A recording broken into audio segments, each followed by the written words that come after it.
mahi Dioyonah porocu adayat Buam narayanu yawidam sarum yad buatem yasjabawiyam Niaskalang niranjan niruya kalpun nirakyata sududewiku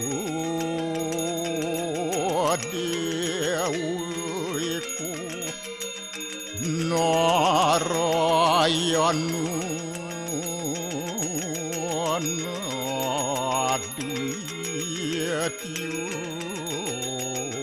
Astia kastit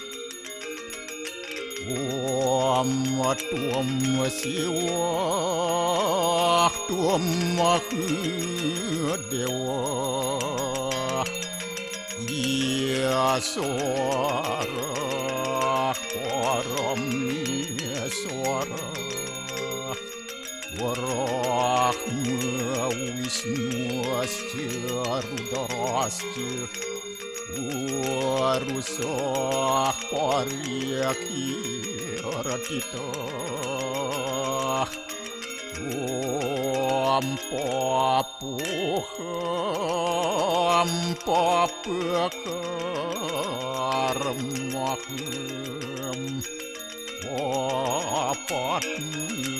apa sambawa rahimam pundaria kaksi sabahia biantara suci Om kesama dewa Swaru parani kita angkara Mamuja swaru papidya Walaya suasadiasiwa Om kesantauya kaiku dosa Kesantauya wajiku mamu Santauya manasa dosa Permadat kesamam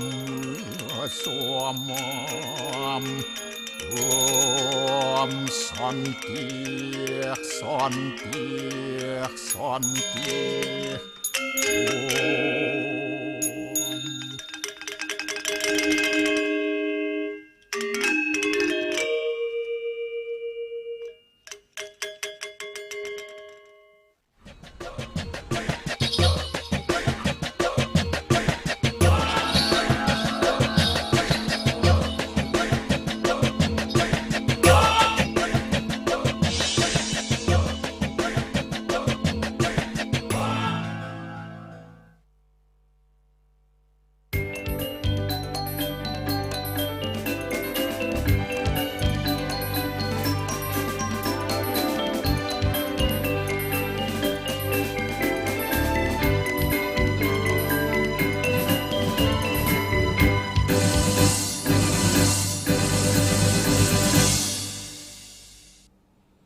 Om Swastiastu. Pemirsa Bali TV, seputar Bali kembali hadir dengan menyajikan sejumlah informasi di antaranya. Pembukaan Pesta Kesenian Bali ke-48 diawali pawai Pet Aye. Korban banjir di Bakti Sraga ditemukan meninggal dunia.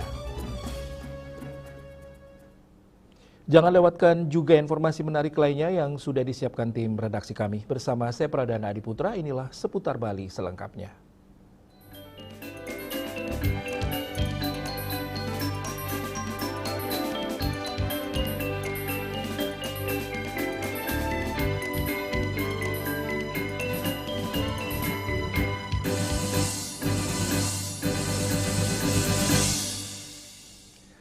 Pemirsa, Pesta Kesenian Bali PKB ke-48 tahun 2026 dimulai dengan pelaksanaan Pet Aye atau Pawai Budaya yang berlangsung di depan Monumen Perjuangan Rakyat Bali Renon Denpasar Sabtu sore. Gubernur Bali Wayan Koster secara langsung melepas peserta pawai didampingi Wakil Menteri Pariwisata Nilo Enik Ermawati serta Ketua DPRD Bali Dewo Made Mahayatnya.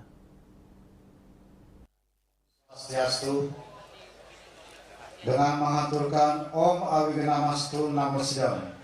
Pada hari ini Sabtu, Sanistara Umani Sungsang, tanggal 13 Juni 2026, Titiang Gubernur Bali melepas Pet Aye atau Pawai sebagai rangkaian Pesta Kesenian Bali ke-48 tahun 2026. Om Santi Santi Santi Om Rahayu. Baik, dilanjutkan yang Pelepasan peserta Pesta Kesenian Bali ke-48 tahun 2026 ditandai dengan prosesi pemukulan kulkul oleh Gubernur Bali Wayan Koster sebagai simbol dimulainya perjalanan budaya dalam rangkaian PKB ke-48 tahun 2026. Pembukaan Pawai Pet Aye diawali dengan penampilan isi Bali dengan garapan kolosal gamelan Adi Merdangge dan tari Siwo Nataraja sebagai lambang sakral pembukaan PKB disambut antusias warga dan tamu kehormatan. Kalpa, gubah komposisi musikal gamelan Bali dan koreografi Siwa.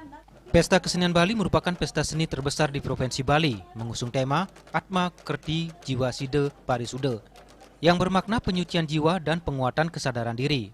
Tema PKB tahun ini mengajak masyarakat untuk kembali membangun kesadaran spiritual, memperhalus budi pekerti, serta memperkuat nilai-nilai warisan leluhur Bali seperti gotong royong, saling menghormati, dan menjaga keseimbangan hubungan manusia dengan Tuhan, sesama manusia, serta alam dan juga lingkungan.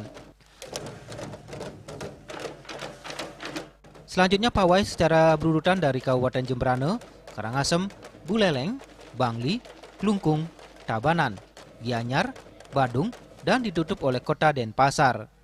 Rute Pet Aye PKB mengikuti arah Purwo Daksina atau searah jarum jam, dimulai dari Simpang 3 Jalan Insinyur Haji Juanda dan Jalan Raya Puputan, dengan start utama tepat di depan ujung timur panggung kehormatan pertama dan berakhir di depan kantor Kemenkyu wilayah Bali.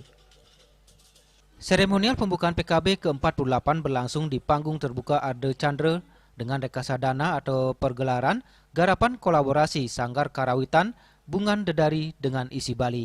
Winate, Bali TV. Pelaksanaan Pesta Kesenian Bali PKB ke-48 tahun ini banyak menampilkan kejutan dan berbeda dari tahun-tahun sebelumnya. Apakah perbedaannya? Mari kita simak wawancara reporter Bali TV Ari Wiratmaja dengan kurator PKB ke-48 Profesor Dr. Imade Bandem. Pemirsa, tahun ini pemerintah Provinsi Bali kembali melaksanakan Pesta Kesenian Bali yang ke-48 dan diawali dengan kegiatan Pet Aye yang dilaksanakan pada hari ini, yaitu Sabtu sore nanti. Dan untuk mengetahui seperti apa sih rangkaian daripada nantinya serta harapannya terhadap pelaksanaan PKB tahun ini, saat ini saya bersama dengan Prof. Bandem selaku salah satu kurator Pesta Kesenian Bali yang setiap tahun beliau sangat getol menyuarakan memberikan masukan-masukan terhadap kegiatan PKB di Provinsi Bali ini. Selamat sore, Prof. Selamat sore, Dek. Becek kemauan. Langsung saja ke poin ya, yang saya tanyakan, silakan. Prof. Ini kan kita kembali ke Pesta Kesenian Bali tahun 2026 tahun ini. Seperti apa, Prof, untuk tahun ini? Ada perkembangankah? Apa yang terbaru diberikan kepada pemirsa nantinya, kepada masyarakat nantinya di PKB tahun ini? Silakan. Betul. PKB yang ke-48 tahun 2026 ini yang rasa akan banyak kejutan-kejutan gitu. Jadi berbeda dengan PKB tahun 2025. Ini yang ke-48, 2 tahun lagi kita akan menghadapi PKB ke-50. Jadi oleh karena itu kami sebagai tim kurator telah menyiapkan dengan matang beberapa acara tahun ini. Anda sudah tahu bahwa tema dari PKB tahun ini adalah Atma Kerti, ya, jiwa Sido Paripurna. Jadi memuliakan jiwa manusia secara sempurna. Jadi PKB tahun ini lebih bersifat spiritual dibandingkan material, karena kita berhadapan dengan Atma Kerti, menyempurnakan jiwa manusia. Nah, jadi oleh karena itu semua acara yang disiapkan itu harus mendukung tema Atma Kerti itu, baik PDAY-nya, pergelaran-pergelarannya, kemudian kriya lokanya, dokumentasi, perlombaan ini sudah disiapkan dengan matang. Para kurator sudah bekerja 10 bulan selama ini menyiapkan PKB yang ke 2026 ini. Nah, hari ini kita akan menemukan PDAY yang lebih unik daripada tahun-tahun yang lalu. Karena kebetulan saya sendiri sudah turun ke lapangan, ke kabupaten kota untuk menyiapkan, untuk berdialog dengan mereka, menyiapkan PDAY pada tahun ini. Jadi mereka akan memiliki semua kesenian khas yang dimiliki dari kabupaten kota, lalu kemudian mereka akan menampilkan kreasi-kreasi terbaru yang berkaitan dengan Atma Kerti, dan yang paling penting itu mereka akan punya satu display mengambil semua cerita-cerita yang berkaitan dengan Atma Kerti. Misalnya ada yang akan mengambil cerita Kunti Seraya, persembahan Dewi Kunti, ini ruatan dari Durga oleh Sahadewa. Ada yang akan menggunakan cerita mengenai Bimo Swarga, keswargaan iki, Rohano Swarga Rohano Parwo juga ada. Banyak cerita-cerita yang diangkat untuk menampilkan nilai-nilai kebudayaan Bali di dalam PKB tahun 2026 ini. Siap, Prof. Terakhir, Iki, sesuai dengan tema yang diangkat pada tahun ini, harapannya seperti apa terhadap pelaksanaan PKB tahun ini? Ya, harapan kami PKB tetap semarak, dikunjungi oleh banyak penonton masyarakat, apalagi nanti tahun ini kan kita akan menampilkan lebih dari 25.000 seniman. 25.000 seniman. Ya, betul. Tidak saja dari Bali, tetapi juga dari luar daerah Bali. Anda akan menyaksikan dari Jawa, dari Kalimantan, dari Cirebon. Ini semuanya akan tampil, dan juga dari luar negeri. Karena di dalamnya ada BWCC, Bali World Cultural Celebration. Dari Korea, dari Taipei, dari Cina, dari Jepang, dari India. Ya, terasa agak semarak. Mari kita kunjungi bersama. Karena PKB itu kan merupakan wadah untuk pelestarian dan pengembangan seni dan budaya Bali. Siap. Mari kita dukung bersama. Terima kasih Anda sudah bertemu dengan kami pada sore hari. Terima kasih banyak, Prof, atas waktunya. Jadi pemirsa, seperti yang disampaikan oleh Prof Bande barusan, masyarakat agar tetap memberikan antusias dan dukungan terhadap pelaksanaan PKB ini, dan dengan cara tetap datang setiap pertunjukan, dan akan ada banyak kejutan yang katanya tahun ini akan diberikan oleh tim kurator di tengah pelaksanaan PKB tahun ini. Dari Renon Denpasar, Adi Remaja dan Angkat Wirawan melaporkan. PKB Jaya. Ya. Semua nggih. Om Swastiastu. Nggih. Pemirsa, kontingen Prosesi PDAY saat pembukaan Pesta Kesenian Bali PKB ke-48 berlangsung semarak, menampilkan ragam garapan seni dari seluruh Bali, salah satunya dari Kabupaten Jembrana. Dan berikut kembali petikan wawancara reporter Bali TV Ari Wiratmaja dengan Ketua Paguyuban Jegok Pring Agung Jembrana, Putu Bobi Agus Dharma. Kabupaten Jembrana kembali tampil pada PDAY tahun 2026 ini, serangkaian dengan pembukaan Pesta Kesenian Bali tahun 2026. Apa yang akan dibawakan tahun ini dan temanya seperti apa? Saat ini saya bersama dengan salah satu kontingen dari Jembrana, yaitu Bapak Bobi, untuk mengetahui dan berbicara dengan beliau. Selamat sore Pak Bobi. Sore. Pak Bobi, tema apa yang dibawakan oleh kontingen Jembrana pada tahun ini? Sesuai dengan yang ditunjuk, kita membawa Bima Swarga. Kebetulan dengan konsep Bima Swarga, kebetulan kami punya alat musik, surganya ada di bambu, yang sampai ke mancanegara. Kita untuk PET-AYE ini mencoba membawa alat musik seluruh dari bambu. Yang berbeda ditampilkan pada tahun ini apa Pak? Ya, ini semua alat musiknya ada dari bambu. Ada gerantang pelok, ada jegok, ada tepekan, reongnya juga kita buat dari bambu. Dan ini nanti akan dikolaborasikan gitu? Ya, dikolaborasikan. Ada pengiring tari, yang pertama ada tari Harapan Baru Paku Putih. Habis itu Mekepung, itu maskotnya Jembrana, tari Mekepung. Nanti di endingnya itu ada tematik, itu berupa temanya Bima Swarga. Pak, bisa diceritakan sedikit secara singkat tema pertunjukan yang akan ditampilkan pada PET-AYE kali ini? Kalau ini kan pakai Atmokerti. Atmokerti itu dalam artian Atmo itu yang menuju surga untuk kebaikan kan gitu. Nah, kebetulan kami di sini diminta untuk membawa Bima Swarga karena ini surganya kita ada di Jembrana yang ada di bambu untuk di alat kesenian, maka dari itu kami mencoba untuk mengaransemen semua dari awal sampai akhir, semua kolaborasi dengan musik bambu. Seniman yang dilibatkan pada PET-AYE ini berapa Pak? Ini seniman yang pendukung dari tari sama tabuh aja itu ada 250, hampir 300 orang. Dan Pak, mungkin apakah setiap tahun Jembrana ini setiap tahun kan selalu tidak pernah absen seperti itu dalam kegiatan terutama PET-AYE ini. Mungkin harapan ke depan Pak terhadap pertunjukan seperti ini, terhadap Jembrana dan terhadap Bapak juga sebagai pelaku seni seperti apa Pak? Ya, semoga Kabupaten Jembrana.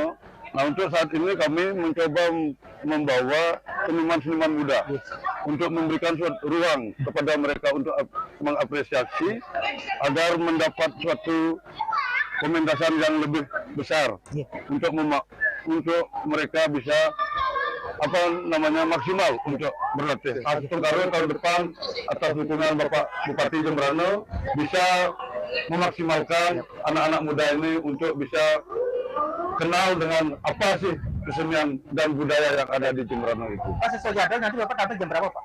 Kita kalau sesuai jadwal rencana kita jam 2 kita dapat nomor urut 1. Setelah isi. Setelah ya. Oke, terima kasih banyak Pak Bobi atas waktunya sudah berbincang-bincang dengan Bali TV.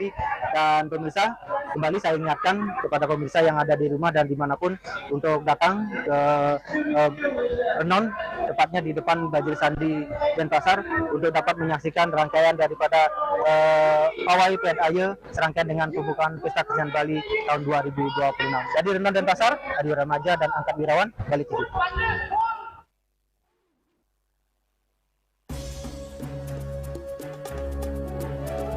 Korban banjir di Bakti Sragen ditemukan meninggal dunia. Kami segera kembali dengan laporannya.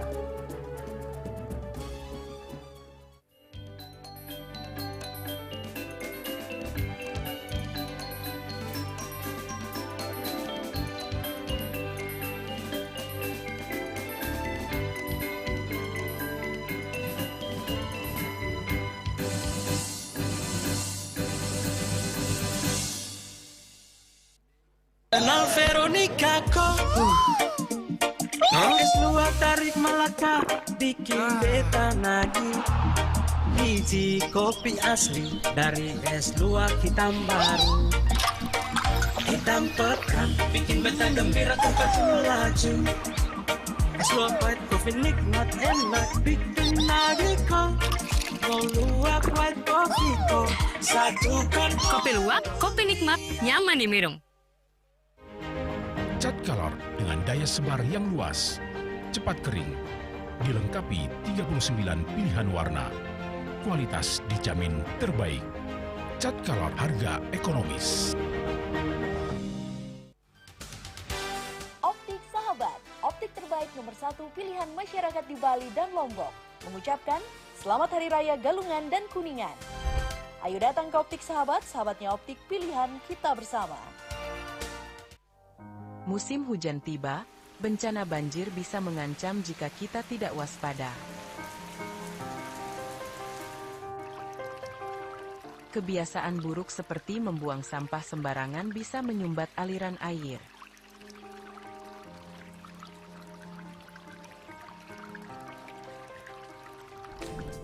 Kita bisa mencegah banjir dengan bergotong royong, menjaga selokan bersih, dan menanam pohon.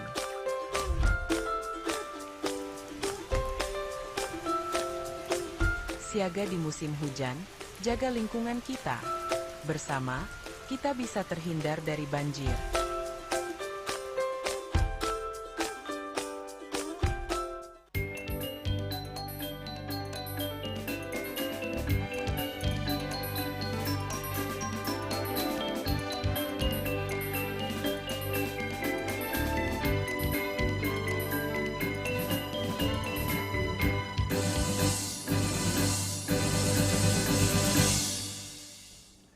Pemirsa, setelah dilakukan pencarian intensif oleh tim SAR gabungan, korban banjir yang melanda Desa Bakti Sraga, Kecamatan Buleleng, Kabupaten Buleleng, akhirnya ditemukan pada Jumat sore.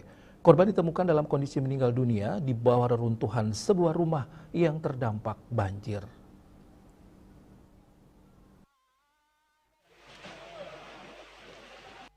Korban bernama Ricardo Razak Algifiri, berusia 20 tahun, yang ditemukan dalam kondisi sudah tidak bernyawa di bawah reruntuhan sebuah rumah yang terdampak banjir. Sebelumnya tim SAR membagi personel ke sejumlah titik pencarian termasuk menyisir aliran sungai hingga kawasan pantai Pengambengan. Namun upaya tersebut belum membuahkan hasil. Sekitar pukul 16.15 WITA, tim menerima informasi adanya temuan korban di bawah material reruntuhan bangunan. Proses evakuasi kemudian dilakukan secara manual dengan penuh kehati-hatian, mengingat kondisi bangunan yang masih labil dan berpotensi membahayakan petugas. Yang pertama kita terima informasi kurang lebih sekitar 13.55 kita terima informasi, jadi kita gali data kejadian kurang lebih 12.30. Nah, kita gali informasi bahwa cuaca ekstrim mulai pada pukul 11 atau 10.00 sudah cuaca tidak mendukung, dan kejadian air bah atau air banda ini pada pukul 13.30 kejadian di daerah apa namanya? Dusun Bakti Sraga, Dusun Distrik ini. Nah, dari kejadian itu mengakibatkan satu orang mengalami dampak, satu tertimpa reruntuhan akibat banjir bandang ini. Oleh karena itu kami berhasil dengan terkait di daerah Buleleng, baik dari Polri maupun tim gabungan kami, semuanya kita membagi tim dalam tindak awal pencarian atau penyisiran di lokasi kejadian. Setelah lebih dari 1 jam, proses evakuasi berlangsung, korban berhasil dikeluarkan dari reruntuhan pada pukul 17.12 WITA. Selanjutnya jenazah dibawa ke Rumah Sakit Umum Daerah Buleleng menggunakan ambulan PMI Buleleng. Operasi pencarian dan evakuasi melibatkan berbagai unsur, mulai dari SAR Buleleng, BPBD, TNI, Polri, Damkar, PMI, pemerintah daerah, relawan hingga masyarakat setempat dan keluarga korban. Dengan ditemukannya korban, operasi pencarian dinyatakan selesai dan seluruh unsur yang terlibat kembali ke kesatuannya masing-masing. Yasri Yuli, Bali TV. Sementara itu, Bupati Buleleng Inyoman Sucidre bersama Wakil Bupati Gede Supriyatna meninjau langsung lokasi banjir di Desa Bakti Sraga, Kecamatan Buleleng, Jumat siang. Hujan deras yang mengguyur wilayah tersebut sejak pagi menyebabkan aliran sungai di Dusun Tiste meluap. Derasnya arus air menggerus satu rumah warga hingga roboh dan mengakibatkan 1 korban jiwa.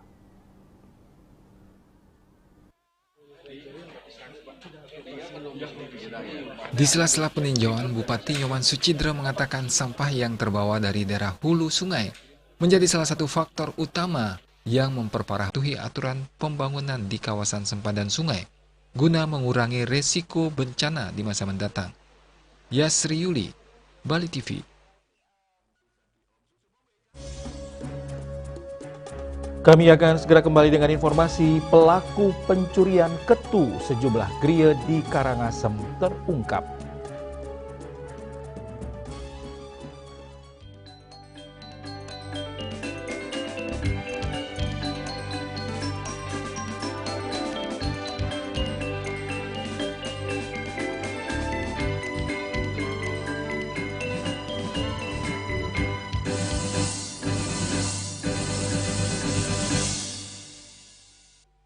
Kenal Veronica kok.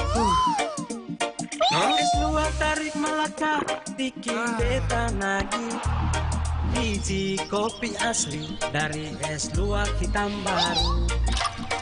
Hitam pekan, bikin beta gembira tempat melaju.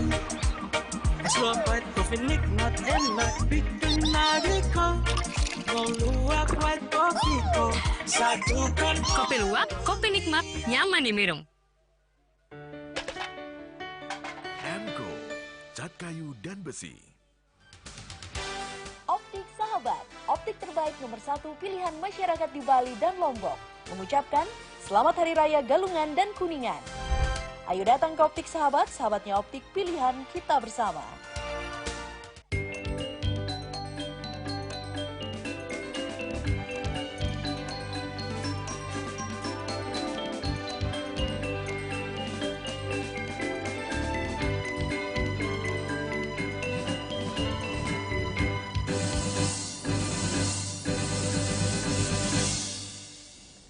Pemirsa, jajaran Polres Karangasem mengungkap sejumlah kasus pencurian yang meresahkan masyarakat di Kabupaten Karangasem.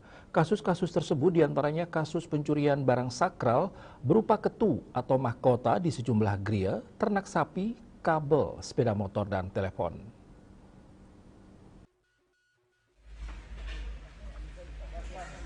Dari kasus-kasus pencurian yang meresahkan masyarakat di Kabupaten Karangasem, petugas berhasil mengamankan sebanyak 7 orang pelaku. Kapolres Karangasem mengungkapkan pihaknya berhasil mengungkap sejumlah kasus pencurian di wilayah hukum Polres Karangasem, yakni kasus pencurian ternak, kabel, telepon, dan sepeda motor. Dari 7 tersangka, 6 pelaku diamankan di Polres Karangasem dan 1 pelaku di Polsek Kubu. Santika mengatakan dari kasus tersebut, hal yang menjadi perhatian publik adalah kasus pencurian ternak dan ketu atau mahkota milik Sulinggih di sejumlah geria di Desa Budakeling dan Desa Ababi. Tersangka IMW yang melakukan pencurian di geria tersebut merupakan keluarga terdekat salah satu geria di Budakeling. Pelaku sudah mengetahui lokasi bawo tutup kepala pedanda disimpan sehingga pelaku dengan mudah mengambilnya. Menurut Santika, emas yang ada di ketu atau mahkota tersebut dijual di wilayah Kabupaten Klungkung.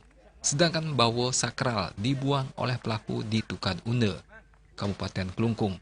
Kerugian yang dialami dari kasus pencurian bawo di wilayah Bebandem sebesar 350 juta rupiah, sedangkan di Desa Ababi, Kecamatan Abang sebesar 45 juta rupiah. Uang hasil pencurian bawo tersebut dipakai pelaku untuk judi dan untuk kebutuhan yang lainnya. Dia menjelaskan sementara untuk kasus pencurian ternak sapi dan babi terjadi di Banjardinas Tegalanglangan, kerugian pemilik mencapai 18 juta rupiah. Kemudian kasus pencurian di Banjardinas Ababi sebesar 23 juta rupiah dan kasus pencurian di Banjardinas Lebah, kerugiannya mencapai 16 juta rupiah. Pelaku pencurian ternak INW merupakan residivis. Pelaku memiliki keahlian khusus untuk mencuri atau memindahkan ternak dari kandangnya tersebut tidak ribut menuju kendaraan yang sudah disiapkan di pinggir jalan. Lebih lanjut dikatakan atas kejadian ini pihaknya mengimbau seluruh masyarakat Karangasem agar selalu meningkatkan kewaspadaan mulai dari diri sendiri maupun lingkungan. Setelah ditarik sama rantai, kemudian nanti sama si pelaku ini dikupas. Setelah dikupas keluarlah tembaganya. Dan tembaganya ini digulung kemudian dijual. Tadi Pak dari Telkom juga menyampaikan kalau kisaran itu per kilonya sekitar 200.000. Dari barang bukti yang sudah kita amankan, setelah dikalkulasikan dari kilogram yang diperoleh oleh si pelaku, itu kurang lebih dia dapat keuntungan dalam satu malam itu sekitar 54 juta. Eka Parananda, Bali Pos, melaporkan. Beralih ke informasi pendidikan, pemirsa, workshop International Trade Law yang diselenggarakan Indonesian Society of International Law Lecturers bersama Fakultas Hukum Universitas Udayana resmi ditutup di kampus Fakultas Hukum Universitas Udayana Denpasar. Kegiatan yang berlangsung dari 10 hingga 12 Juni ini diikuti akademisi dan praktisi dari berbagai daerah di Indonesia sebagai ruang penguatan kapasitas di bidang hukum perdagangan internasional.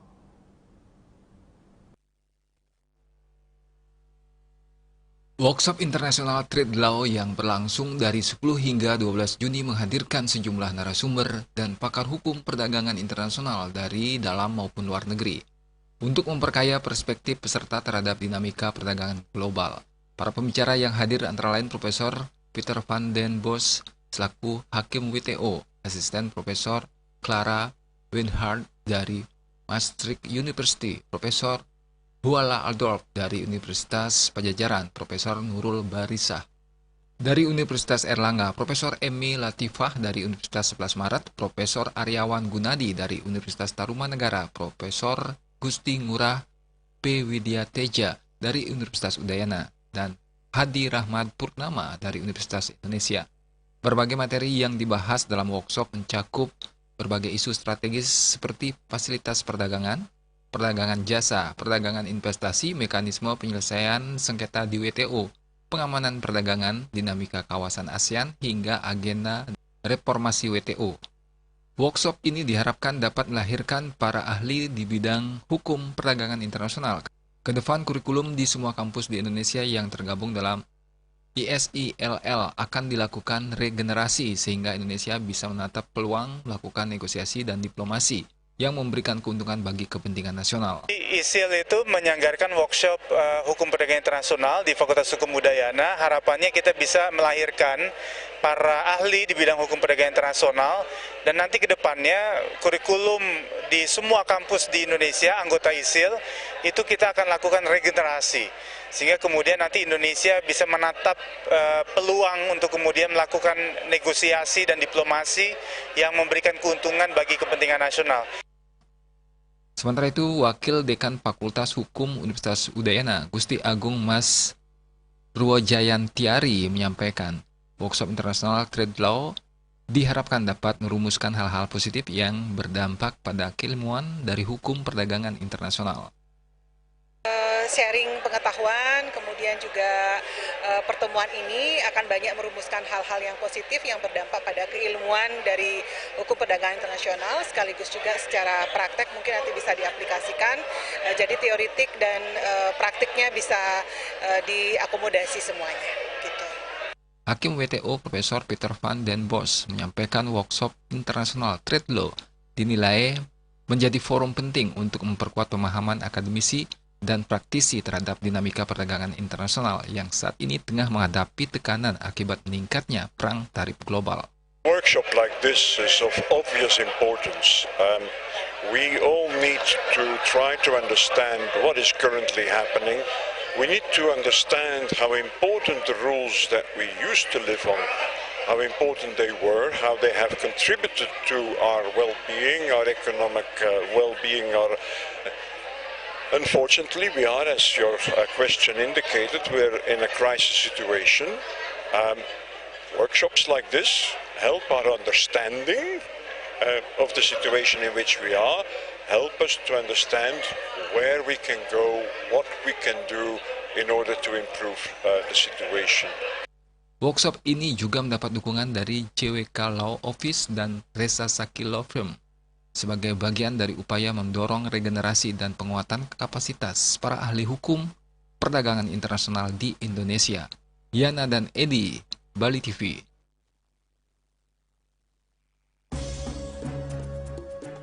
Polda Bali ungkap 111 kasus narkotika selama operasi Antik 2026. Kami segera kembali dengan informasinya.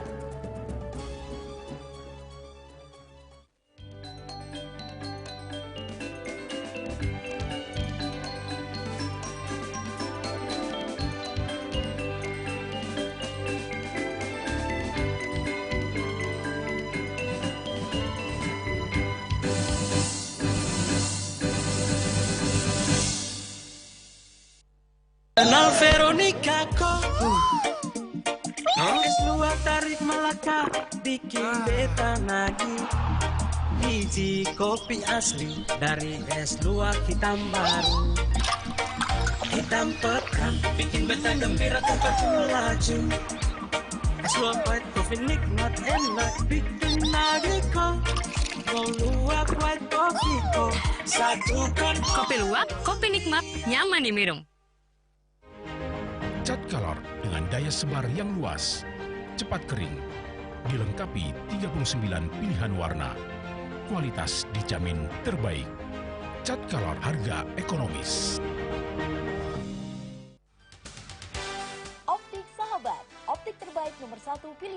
masyarakat di Bali dan Lombok mengucapkan Selamat Hari Raya Galungan dan Kuningan. Ayo datang ke Optik Sahabat, sahabatnya optik pilihan kita bersama.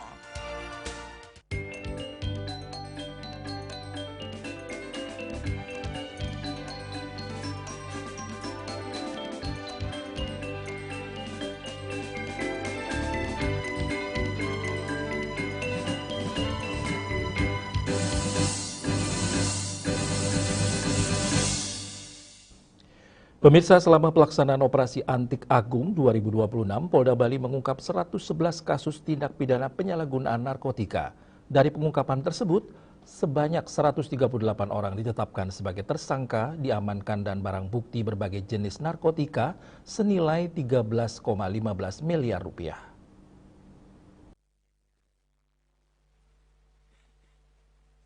Kapolda Bali Irjen Pol Daniel Aditya Jaya mengatakan total kasus yang diungkap adalah 111 kasus yang terdiri dari 74 kasus target operasi dan 37 kasus non-target operasi.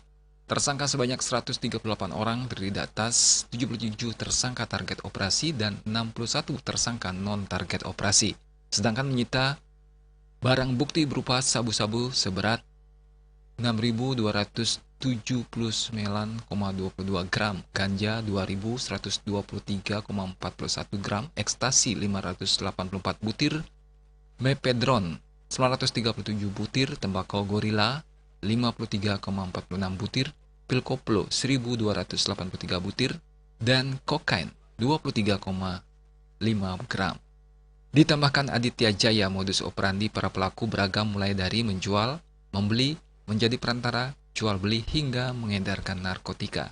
Selain itu, polisi menemukan modus penyelundupan mepedron dari luar negeri melalui jalur udara untuk diedarkan di Pulau Bali yang dilakukan warga asing. Adapun tujuan dari operasi ini adalah yang pertama untuk mencegah, mengungkap dan memberantas jaringan peredaran gelap narkotika ya. Kemudian yang kedua, menciptakan situasi kamtipmas yang lebih kondusif dan menyelamatkan masyarakat dari bahaya narkotika. Dan yang ketiga adalah mendukung program Astacita ke-7, yaitu memperkuat pencegahan dan pemberantasan korupsi, narkoba, judi, dan penyelundupan. Polda Bali juga memusnahkan sejumlah barang bukti yang dilakukan sebagai bentuk akuntabilitas, transparansi, dan profesionalisme dalam penanganan perkara narkotika serta untuk mencegah penyalahgunaan barang bukti. Barang bukti yang dimusnahkan adalah sabu-sabu 2.288,67 gram, 500 butir ekstasi, 925 butir mepedron, kokain 2.047,95 gram, ganja 24,37 gram, hasis 0,75 gram, THC 23,71 gram, kodein 0,9 gram, dan amfetamin 9,44 gram. Raiswantara, Bali TV. Kebahagiaan dan rasa syukur menyelimuti keluarga besar pengusaha Hajah Dewi Supriyani SHMH dan Haji Yahya Ali Al-Zubaidi serta keluarga Insinyur Haji Riyad Abdullah Alau dan Hajah Nafisah AR Sungkar. Momen istimewa tersebut hadir dalam acara tasyakuran 7 bulanan bulanan baby Ashraf Hanif Zubaidi yang digelar secara meriah di Aston Denpasar Hotel and Convention Center pada Kamis 11 Juni 2026.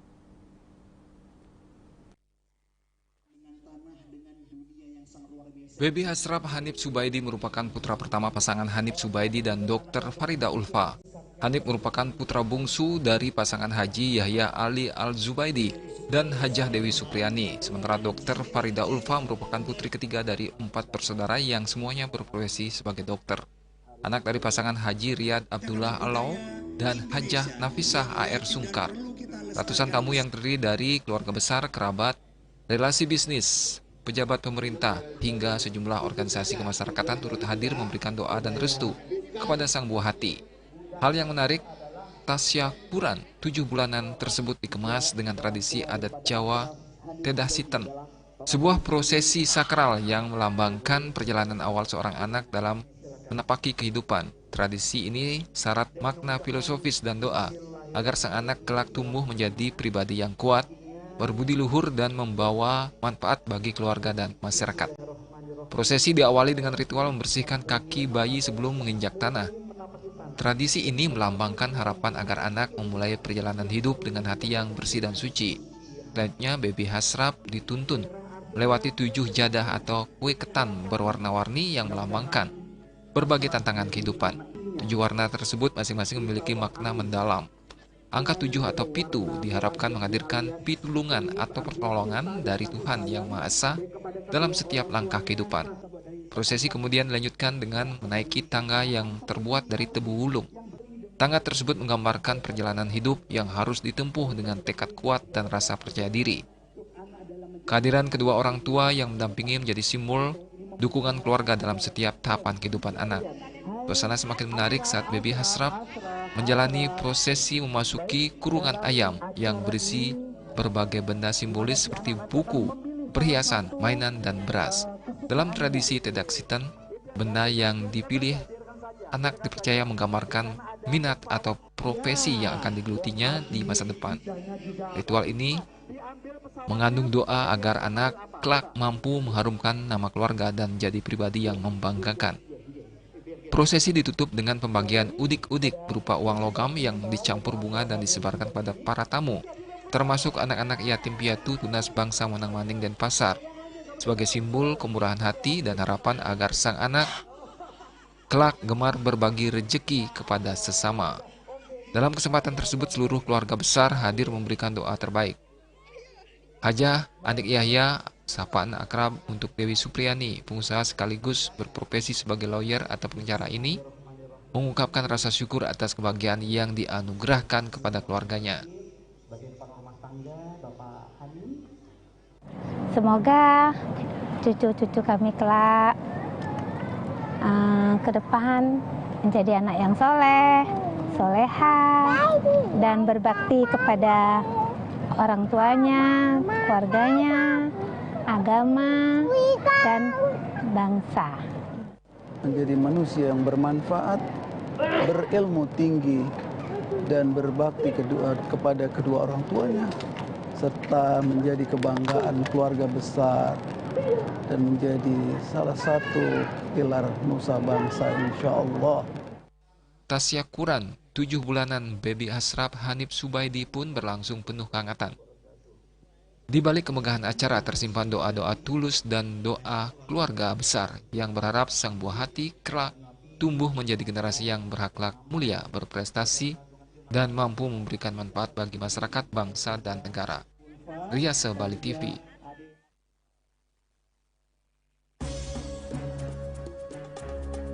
Pemirsa, jangan beranjak dulu, kami segera kembali dengan laporan KKP gelar aksi bersih pantai serangkai Ocean Impact Summit 2026.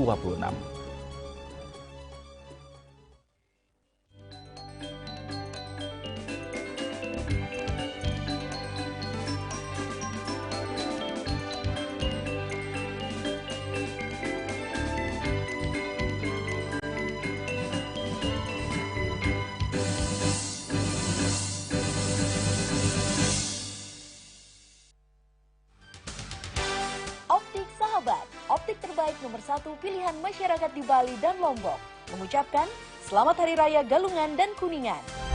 Ayo datang ke Optik Sahabat, sahabatnya optik pilihan kita bersama.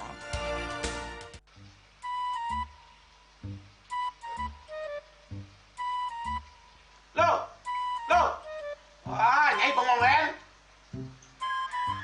Oh, aku ngerti be, amun seorang perempuan, seorang istri melamun, isi dompetnya pasti KTP, Rogen.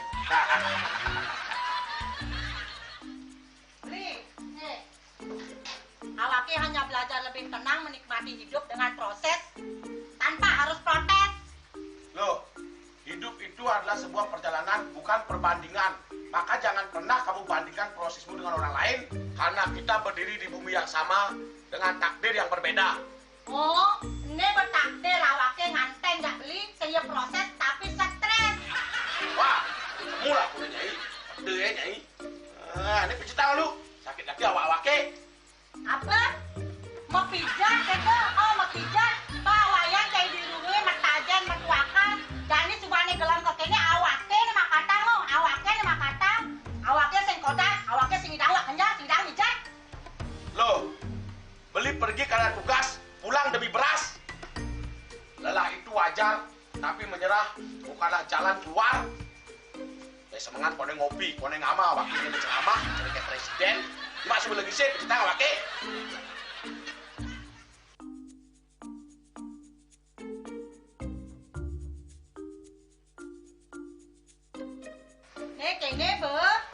Kene awaknya makatang, awaknya bermedati ngan cadang dongkang ini. Kadang timpalnya jadi makatang. Ngajak ke saya dilindungi lumayan. Ini, ayo kemana jangan bicaranya nih lo. Ini siap bicetan awaknya jangan beli. Langise ane jangan. Wah, sila lagi sini ane ngorek tempe semangatnya kalon. Melang saya beli ngomong. Ini madan minyak gana pati. Aduh, sudah lo, besoknya beli lo. Memelan nih. Memelan, jangan nggak dikasat lagi sini. Apa dikasat lagi sini lo? Coba tinggalin. Ini di HP ini nggak ada beli. Nak liu kasihatnya nih beli waktu nak nganggon minyak gana pati ada nih beli meringankan apa ada nih kaki terkilir, keseliur, ematik, pegelinu, pilak, kesemutan, bancang sakit pokoknya megenang kasihatnya nih. Nih, mana gijil? Nanti saya nak kona tanaki, awaknya saya ketak kona. Jadi awaknya bersehat. Jadi awaknya bisa nyai di kamar ini. Aku asingnya.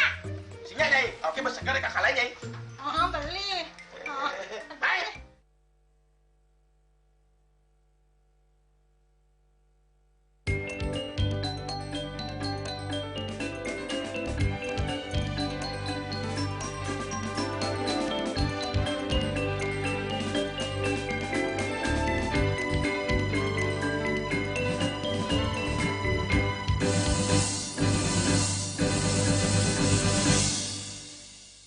Pemirsa, Kementerian Kelautan dan Perikanan KKP menyelenggarakan aksi bersih-bersih pantai bertajuk Turn the Tide, Wash the Wave di Pantai Peti Tengah, Badung, Bali.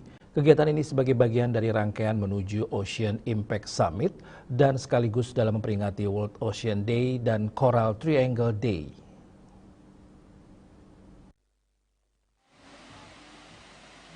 Aksi bertajuk Turn the Tide, Wash the Wave, langkah kecil yang terkumpul akan membawa gelombang perubahan yang besar. Dilaksanakan oleh KKP berkolaborasi dengan Dana dalam menyelenggarakan kegiatan inisiatif konservasi wilayah pesisir melibatkan komunitas lokal, perguruan tinggi, masyarakat, dan karyawan KKP, serta Dana. Kegiatan ini sebagai upaya meningkatkan kesadaran publik terhadap isu sampah laut, serta mendorong perubahan perilaku dalam menjaga kebersihan pesisir dan laut. Pendekatan kolaboratif terintegrasi dari hulu ke hilir untuk mewujudkan konservasi kelautan yang berkelanjutan. Kolaborasi ini turut diperkuat oleh Seven Clean Seas sebagai mitra komunitas pegiat lingkungan yang berfokus pada pelestarian ekosistem pesisir dan pemberdayaan komunitas lokal. Sinergi antara pemerintah, pelaku industri, dan komunitas ini menjadi cerminan komitmen bersama dalam menjaga keberlanjutan laut Indonesia. Kegiatan juga diisi dengan penandatanganan komitmen Zero Waste oleh pelaku usaha setempat sebagai bentuk dukungan terhadap pengelolaan limbah yang lebih bertanggung jawab. Bali punya persoalan sampah yang sama juga ya, dan menjadi sorotan karena Bali daerah wisata, dan pesisir di Bali saya kira salah satu pesisir yang paling aktif di seluruh dunia dengan wisata. Nah, ini bisa lengkap gitu kalau kita membuat modeling pengelolaan sampah di Bali. Lengkap. Dan satu lagi, Bali punya modal sosial dan budaya yang bisa didorong untuk membantu suksesnya kolaborasi. Saya kira ini tinggal kemauan dan kesadaran saja. Dan bagaimana pemerintah nanti mendorong supaya ini terbentuk sebuah ekosistem yang sesuai buat pengolahan sampah secara bersama-sama di hulu ini. Diharapkan dapat memperkuat kolaborasi multi pihak dalam menjaga ekosistem pesisir sekaligus mendukung pengembangan ekonomi biru yang berkelanjutan. Rai Suwantara, Bali TV. Dan kini kami sampaikan informasi perakiraan cuaca untuk kabupaten kota di Bali.